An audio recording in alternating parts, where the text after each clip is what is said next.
Hello friends, welcome back to my channel. तो दोस्तों, आज की जो वीडियो है, इस वीडियो में हम सीटेट के महत्वपूर्ण प्रश्नों को देखेंगे। जी हाँ दोस्तों, इस वीडियो में हम सीडीपी के प्रश्नों को शामिल किए हैं और यह सभी प्रश्न आपके सीटेट के एग्जाम में पूछे गए प्रश्न हैं, तो इसलिए आप इस वीडियो को अच्छे से देखिएगा।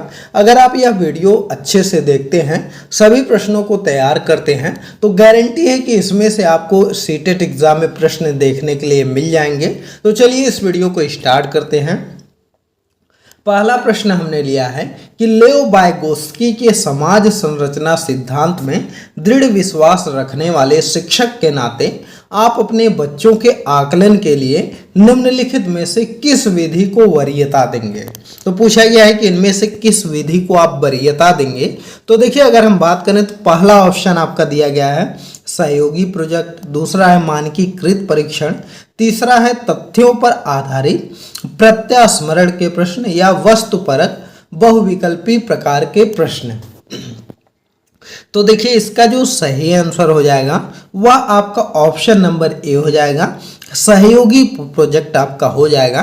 क्योंकि वाइगोत्स्की अपने सामाजिक सांस्कृतिक सिद्धांत के लिए जाने जाते हैं और इस सिद्धांत के अनुसार क्या होता है कि सामाजिक अंतःक्रिया से ही बालक की सोच और व्यवहार में निरंतर बदलाव आता है। तो इसलिए आपका ए वाला विकल्प आपका सही हो जाएगा। चलिए अगला प्रश्न देख लिया जाए। अगला प्रश्न आपका दिया गया है कि अपनी कक्षा की व्यक्तिगत विभिन्नताओं में निपटने के लिए शिक्षक को होना चाहिए। तो अपनी कक्षा की व्यक्तिगत अगर विभिन्नता है तो उसको निपटाने के लिए शिक्षक को कैसा होना चाहिए कि शिक्षण और आकलन के समान मानक तरीके हों, या बच्चों को उनके अंकों के आधार पर अलग अलग नामित करें, या बच्चों से बातचीत करें और उनके दृष्टिकोण को महत्व दें, या विद्यार्थियों के लिए कठोर नियमों को लागू करें। तो देखिए, यहाँ पर जो सबसे सही आंसर हो जाएगा वह ऑप्शन नंबर सी हो जाएगा। अगर किसी भी कक्षा में जो है वह व्यक्तिगत विभिन्नता है तो उसको निपटने के लिए शिक्षक को क्या करना चाहिए कि बच्चों से बातचीत करनी चाहिए और जो उनका दृष्टिकोण है उसको महत्व देना चाहिए। इसी के आधार पर जो है कि उस व्यक्तिगत विभिन्नता को निपटाया जा सकता है। तो इसको याद रखिएगा, सी वाला ऑप्शन आपका सही हो जाएगा। और दोस्तों, एक चीज याद रखिएगा कि यह जो आपका सीडीपी होता है, इसमें जो है कि सबसे इम्पोर्टेंट आपके लिए स्टूडेंट होते हैं, मतलब जो छात्र होते हैं। हमेशा जो है कि आपको छात्र के हित में ध्यान रख करके ही कोई भी आंसर देना है। तो इस तरह से आप जो है कि आंसर ढूंढ भी सकते हैं। अगला प्रश्न है कि आकलन उद्देश्यपूर्ण होता है यदि। तो आकलन कैसा उद्देश्यपूर्ण होता है? यदि उनमें इसमें विद्यार्थियों में भय और तनाव का संचार हो, या इससे विद्यार्थियों और शिक्षकों को प्रतिपुष्टि प्राप्त हो, या केवल एक बार वर्ष के अंत में हो, या विद्यार्थियों की उपलब्धि के अंतर करने के लिए तुलनात्मक मूल्यांकन किया जाए। तो देखिए, इसका जो सही आंसर आपका हो जाएगा वह ऑप्शन नंबर बी हो जाएगा। क्योंकि जो आकलन होता है उसका मुख्य उद्देश्य यही होता है कि इसमें विद्यार्थियों और शिक्षकों की जो फीडबैक है वह हमको प्राप्त हो अच्छे से। इसमें जो है कि विद्यार्थियों में भय और तनाव का संचार नहीं करना चाहिए, या वर्ष के अंत में एक बार नहीं करना चाहिए, या विद्यार्थियों की उपलब्धियों के अंतर पर तुलनात्मक मूल्यांकन नहीं करना चाहिए। तो बी वाला ऑप्शन सबसे उपयुक्त है। तो यही आंसर आपका हो जाएगा। अगला प्रश्न है कि राष्ट्रीय पाठ्यचर्या की रूपरेखा 2005 के अनुसार शिक्षक की भूमिका है। तो राष्ट्रीय पाठ्यचर्या रूपरेखा एनसीएफ जो है 2005 के अनुसार शिक्षक की क्या भूमिका है? सत्तावादी है, या अनुमत परक है, या अधिनायकीय है, या सुविधादाता है? तो देखिए, अगर हम बात करें तो जो एनसीएफ 2005 के अनुसार जो शिक्षक होता है वह सुविधादाता होता है। जी हाँ दोस्तों, क्या होता है? तो शिक्षक जो होता है वह सुविधादाता होता है। वह जो है कि बालक के कमियों को दूर करे और मैत्रीपूर्ण संबंध बनाने में सहायता करता है। तो इसको आप याद रखिएगा। अगला प्रश्न है, अनुसंधान सुझाते हैं कि एक विविध कक्षा में अपने विद्यार्थियों से शिक्षिका की अपेक्षाएं विद्यार्थियों के अधिगम पर महत्वपूर्ण प्रभाव छोड़ती है, का एकमात्र निर्धारक होती है, के साथ संबंधित नहीं मानी जाती है, पर कोई प्रभाव नहीं छोड़ती है। तो देखिए, अगर हम बात करें अनुसंधान जो सुझाते हैं, एक विविध कक्षा में अपने विद्यार्थियों से शिक्षिका की जो अपेक्षाएं हैं यह विद्यार्थियों के अधिगम पर महत्वपूर्ण प्रभाव छोड़ती हैं। जी हाँ दोस्तों, ये वाला विकल्प ज़्यादा सही हो जाएगा, पर जो है कि विद्यार्थियों के अधिगम पर महत्वपूर्ण प्रभाव छोड़ती हैं, तो ये वाला सही आंसर है। दोस्तों, यह वीडियो आपको कैसी लग रही है कमेंट करके बताइएगा, और वीडियो पसंद आ रही हो तो वीडियो को लाइक करिए, ज़्यादा से ज़्यादा शेयर कर दीजिए। अगला प्रश्न आपका है कि विशेष आवश्यकता वाले बच्चों को शामिल करना। तो विशेष आवश्यकता वाले बच्चों को कहाँ पर शामिल करना चाहिए? तो यह है कि एक काल्पनिक लक्ष्य है या जिसमें अक्षमता न हो, उन बच्चों के लिए हानिकारक है, या विद्यालयों पर भार बढ़ेगा, या शिक्षण के प्रति दृष्टिकोण, विषय वस्तु और धारण परिवर्तन की अपेक्षा रखता है। तो देखिए, अगर हम बात करें कि विशेष आवश्यकता वाले बच्चों को शामिल करना, तो इसका जो सही आंसर हो जाएगा वह है शिक्षण के प्रति दृष्टिकोण, विषय वस्तु और धारण के परिवर्तन की जो है कि अपेक्षा रखता है। तो इसलिए आप इसको याद रखिएगा, डी वाला विकल्प सबसे सही है, तो यही आपका आंसर हो जाएगा। अगला प्रश्न है कि विविध प्रकार की सामाजिक, आर्थिक और सांस्कृतिक पृष्ठभूमि के बच्चों से युक्त कक्षा सभी विद्यार्थियों के अधिगम अनुभव को बढ़ाती हैं, यह कथन है। तो यह कथन कैसा आपका है, सही है कि गलत है?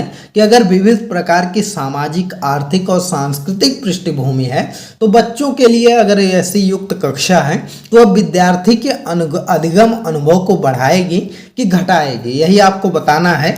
तो देखिए, पहला ऑप्शन इसमें आपका दिया गया है कि गलत, क्योंकि यह बच्चों के लिए दुविधा उत्पन्न कर सकता है और वे स्वयं को अलग महसूस कर सकते हैं। तो यह ऑप्शन बिल्कुल गलत है। अगला है सही है, क्योंकि बच्चे अपने साथियों से अनेक कौशल सीखते हैं। जी हाँ दोस्तों, बिल्कुल सही है कि विविध प्रकार की अगर सामाजिक, आर्थिक और सांस्कृतिक पृष्ठभूमि के बच्चों से युक्त कक्षा होगी तो वहाँ पर जो है कि विद्यार्थी के अधिगम अनुभव को वह बढ़ा देगी। तो इसलिए बी वाला ऑप्शन आपका सही है क्योंकि बच्चे अपने साथियों से अनेक कौशल सीखते हैं। चलिए, सी वाला विकल्प भी देख लेते हैं। सही है, क्योंकि इससे कक्षा की अधिक श्रेणीबद्ध दिखाई देती। गलत है, क्योंकि यह अनावश्यक स्पर्धा की ओर ले जाता है, तो यह भी गलत है। तो बी वाला ऑप्शन सबसे उपयुक्त है, तो यही आंसर हो जाएगा। अगला प्रश्न है कि सुनने में असमर्थ बच्चा, तो सुनने में अगर कोई असमर्थ बच्चा है तो कैसा होता है, चलिए देखते हैं। तो पहला ऑप्शन है श्रवण असमर्थता वाले बच्चों के विद्यालय में ही भेजा जाना चाहिए, नियमित विद्यालय में नहीं। मतलब इसमें कहा गया है कि ऐसे जो बच्चे हैं जो कि सुन नहीं सकते हैं उनको क्या करना चाहिए कि ऐसे ही विद्यालय में भेजना चाहिए जहां पर जो है कि केवल श्रवण बाधित बालक ही आते हैं, और नियमित विद्यालय में नहीं भेजना चाहिए, या केवल अकादमिक शिक्षा में लाभ नहीं उठा पाएगा, उसे उसके स्थान पर व्यावसायिक शिक्षा दी जानी चाहिए, या नियमित विद्यालय में बहुत अच्छा कर सकता है यदि उसे उपयुक्त सुविधा और साधन उपलब्ध कराया जाए। तो देखिए दोस्तों, यहाँ पर जो है अगला ऑप्शन है कि नियमित विद्यालय में अपने सहपाठियों के समान कभी प्रदर्शन नहीं करेगा। तो देखिए, यहाँ पर जो पहला ऑप्शन, दूसरा ऑप्शन और चौथा ऑप्शन दिया गया है, तीनों ऑप्शन गलत हैं और सी वाला ऑप्शन सही है। जो भी ऐसे बच्चे हैं जो कि सुनने में असमर्थ हैं उनको जो है कि नियमित विद्यालय में भेजना चाहिए, और नियमित विद्यालय में वह अगर जाएंगे तो अच्छा कर सकते हैं, और उनको अगर उपयुक्त सुविधा दी जाए, साधन दी जाए, तो वह अच्छे से जो है कि उसमें पढ़ाई कर सकते हैं। तो सी वाला विकल्प आपका सही है, इसको याद रखिएगा। अगला प्रश्न है निम्नलिखित में से कौन सी विशेषता प्रतिभावान शिक्षार्थी की है। जी हाँ दोस्तों, पूछा गया है कि इनमें से कौन सी जो विशेषता है वह आपका प्रतिभावान विद्यार्थी से है। तो पहला ऑप्शन आपका है, यहाँ पर पहला ऑप्शन है वह आक्रामक और कुंठित हो जाता है यदि कक्षा की गतिविधियाँ अधिक चुनौतीपूर्ण नहीं होती हैं, तो वह कम प्रेरित अनुभव करता है और ऊब जाता है, वह बहुत ही तुनक मिजाज होते हैं, वह रश्शी व्यवहार करते हैं, व्यवहार करते हैं, जैसे हाथ थपथपाना, डुलाना आदि। तो देखिए अगर हम बात करें तो विशेष प्रतिभावान जो शिक्षार्थी होते हैं वह जो है कि यदि कक्षा में गतिविधियां अधिक चुनौतीपूर्ण नहीं होती हैं तो वह कम प्रेरित का अनुभव करते हैं और ऊब जाते हैं। तो बी वाला ऑप्शन आपका सही हो जाएगा कि मतलब अगर ऐसे विद्यार्थी हैं, जैसे अगर आप क्लास में बैठे हैं, ऐसे विद्यार्थी हैं जिसको कि मान लीजिए मैथ्स के जो क्वेश्चन करवा जा रहे हैं वह क्वेश्चन उनको आ रहा है तो उसमें उनका इंटरेस्ट नहीं जगेगा, वह धीरे धीरे बैठे बैठे ऊब जाएंगे। तो इसलिए बी वाला ऑप्शन आपका सही है। अगला प्रश्न है कि एक शिक्षिका अपनी प्राथमिक कक्षा में प्रभावी अधिगम को बढ़ा सकती हैं। तो एक शिक्षिका अपने प्राथमिक कक्षा में प्रभावी अधिगम को कैसे बढ़ा सकती हैं? अधिगम में छोटी छोटी उपलब्धियों के लिए पुरस्कार देकर। तो बिल्कुल गलत है दोस्तों, हमको पुरस्कार नहीं देना है छोटी छोटी उपलब्धि पर। अगला है ड्रिल और अभ्यास के द्वारा, तो यह भी आपका ऑप्शन गलत है। अगला है अपने विद्यार्थियों में प्रतियोगिता को प्रोत्साहन देकर, बिल्कुल गलत है दोस्तों, प्रतियोगिता को हमको प्रोत्साहन नहीं देना है, तो इसलिए सी वाला भी ऑप्शन आपका गलत है। अगला है विषय वस्तु को विद्यार्थियों के जीवन के साथ संबंधित करके। जी हाँ दोस्तों, बिल्कुल सही है कि अगर कोई शिक्षिका अपनी प्राथमिक कक्षा में अधिगम को बढ़ाना चाहती हैं, अधिगम को प्रभावी बनाना चाहती हैं, तो ऐसे में अगर वह विषय वस्तु को विद्यार्थियों के जीवन से जोड़ देंगी तो इससे अधिगम सबसे ज़्यादा जो है कि अच्छे से होगा और बच्चे काफ़ी जल्दी सीख जाएंगे। अगला प्रश्न है कि बच्चों के बारे में निम्नलिखित कथनों में से कौन सा सही है? तो बच्चों के बारे में कथन पूछा गया है कि जो दिया गया है कौन सा कथन आपका सही है। तो देखिए यहाँ पर हम ऑप्शन की बात करें तो बच्चे जानकारी के निष्क्रिय प्राप्तकर्ता होते हैं, तो बिल्कुल गलत दिया गया है। बच्चे जो है या जानकारी के निष्क्रिय प्राप्तकर्ता नहीं होते हैं, तो यह वाला ऑप्शन गलत है। अगला है बच्चे समस्या समाधान करता है, बिल्कुल सही है कि जो बच्चे होते हैं वह समस्या समाधान करता होते हैं। अगला है बच्चे वैज्ञानिक शोधकर्ता होते हैं, बिल्कुल सही है, बच्चे आपके वैज्ञानिक शोधकर्ता होते हैं।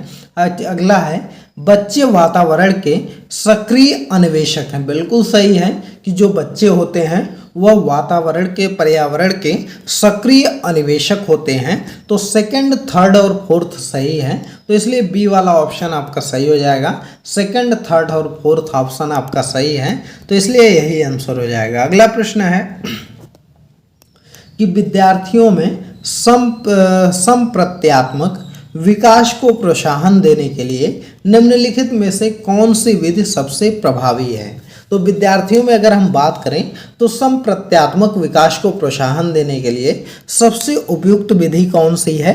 तो यहाँ पर चलिए ऑप्शन देख लेते हैं। तो पहला ऑप्शन है पुराने प्रत्ययों से किसी संदर्भ के बिना नए प्रत्ययों को अपने आप समझा जाना चाहिए, तो बिल्कुल गलत है। याद करने के लिए कहकर विद्यार्थियों के गलत विचारों को सही विचारों में बदलना चाहिए, तो यह भी ऑप्शन गलत है। अगला है विद्यार्थियों को बहुत से उदाहरण देना चाहिए और तर्क शक्ति का उपयोग करने के लिए प्रोत्साहित करना चाहिए, तो बिल्कुल सही ऑप्शन है दोस्तों कि विद्यार्थियों में जो है वह संप्रत्यात्मक अगर विकास चाहते हैं तो इसके लिए हमको क्या करना चाहिए कि जो विद्यार्थी हैं उनको बहुत से उदाहरण देना चाहिए और उन्हें तर्क शक्ति का उपयोग करने के लिए प्रोत्साहित करना चाहिए, तो सी वाला ऑप्शन आपका सही है। अगला प्रश्न देखते हैं। अगला प्रश्न आपका है कि प्राथमिक विद्यालय के बच्चे उस वातावरण में सबसे प्रभावी ढंग से सीखेंगे, तो किस उदाहरण में जो है कि किस वातावरण में सबसे प्रभावी ढंग से सीखेंगे? चलिए ऑप्शन देख लेते हैं। ऑप्शन आपका दिया गया है यहाँ पर कि जहाँ उसकी संवेगात्मक आवश्यकताएं की पूर्ति होती हो और वे अनुभव करते हैं कि वे महत्वपूर्ण हैं। जी हाँ दोस्तों, बिल्कुल सही ऑप्शन दिया गया है कि प्राथमिक विद्यालय के बच्चे उस वातावरण में सबसे प्रभावी ढंग से सीखेंगे जहाँ पर जो है कि संवेगात्मक आवश्यकताओं की पूर्ति होती है और वे अनुभव करते हैं कि वे महत्वपूर्ण हैं, तो ए वाला ऑप्शन सही हो जाएगा। अगला है जहां शिक्षक एकाधिकारवादी है तो बिल्कुल गलत है, शिक्षक को एकाधिकारवादी नहीं होना चाहिए। या जहां मूल रूप से पढ़ने लिखने और गणित संज्ञानात्मक कुशलताओं पर ध्यान केंद्रित किया जाता है तो यह भी ऑप्शन गलत है।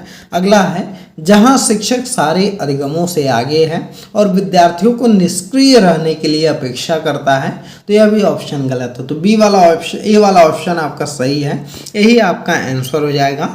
अगला प्रश्न देखते हैं। अगला प्रश्न है कि एक बच्चा खिड़की के सामने एक कौवे को उड़ता हुआ देखता है और वह कहता है कि एक पक्षी, इससे बच्चे के विचार में के बारे में क्या पता चलता है। तो देखिए, अगर कोई बच्चा खिड़की से देख रहा है और कौवे को उड़ता हुआ देखकर कह रहा है कि यह एक पक्षी है, तो बच्चे की स्मृतियां पहले से ही भंडारित हैं कि बच्चे में पक्षी का प्रत्यय विकसित हो चुका है या बच्चे अपने अनुभव बताने के लिए भाषा के कुछ उपकरणों का विकास कर लिया है। तो देखिए, यहाँ पर अगर हम सही आंसर की बात करें तो देखिए, अगर खिड़की में देख करके बच्चा यह कह रहा है कि यह एक पक्षी है तो बच्चे में पक्षी का प्रत्यय विकसित हो चुका है, बी वाला ऑप्शन सही है। अगला है इसमें बच्चे ने अपने अनुभव बताने के लिए जो उदाहरण का प्रयोग किया तो इससे यह पता चलता है कि उसमें भाषा का विकास हो गया है, तो इसलिए थर्ड वाला ऑप्शन भी सही है। तो इसलिए इसमें बी वाला ऑप्शन सही होगा, सेकंड और थर्ड जो है यह आंसर हो जाएगा, तो इसको आप याद रखिएगा। चलिए नेक्स्ट प्रश्न देखते हैं। अगला प्रश्न है कि एक शिक्षिका अपने विद्यार्थियों को क्या कहे कि उन्हें भीतरी प्रेरणा के साथ कार्य करने के लिए प्रोत्साहित करे। तो अगर कोई शिक्षिका अपने विद्यार्थियों को क्या कहे कि उससे जो है कि उनमें आंतरिक जो है कि अभिप्रेरणा जागृत हो जाए, तो उसको क्या कहना चाहिए कि चलो इसे उसके करने से पहले समाप्त कर लें, तो बिल्कुल गलत है। या तुम अपने जैसा क्यों नहीं हो सकते, देखो उसने इसे एकदम ठीक कर दिया, तो बिल्कुल गलत है। अगला है काम जल्दी पूरा करो और फिर एक टॉफ़ी मिलेगी, तो यह भी ऑप्शन गलत है। अगला है इसे करने की कोशिश करो तुम सीख जाओगे। जी हाँ दोस्तों, डी वाला ऑप्शन सही है। अगर शिक्षिका अपने विद्यार्थियों से कहे कि तुम लोग जो है कि इसे करने की कोशिश करो और तुम लोग सीख जाओगे, तो इससे विद्यार्थियों में जो है वह भीतरी प्रेरणा जो है कि जागृत होगी, वह अंदर से मोटिवेट हो जाएंगे और काम को अच्छे से करेंगे। तो इसलिए डी वाला ऑप्शन आपका सही हो जाएगा, यही इसका आंसर है। तो दोस्तों, यह वीडियो आपको कैसी लगी कमेंट करके बताइएगा। आज के इस वीडियो में बस इतना ही प्रश्न देखेंगे, इससे ज़्यादा प्रश्न हमने नहीं लिया है। बस जो है कि आपको डेली 15-20 क्वेश्चन करवाते हैं और इतना आप तैयार करिए, जब तक आपका एग्ज़ाम आएगा सीडीपी जो है कि गारंटी लेते हैं कि एक भी प्रश्न आपका नहीं छूटेगा। और ऐसे ही आपके एग्ज़ाम में प्रश्न आ रहे हैं, जो हम प्रश्न करवा रहे हैं, गारंटी मानिए कि एक भी प्रश्न आपका बाहर से नहीं आएगा। तो चलिए मिलते हैं अगली एक नई वीडियो में एक नए टॉपिक के साथ। अगर यह वीडियो पसंद आई हो तो इस वीडियो को लाइक और शेयर जरूर करिएगा। चलिए मिलते हैं अगली एक नई वीडियो में, तब तक के लिए बाय बाय।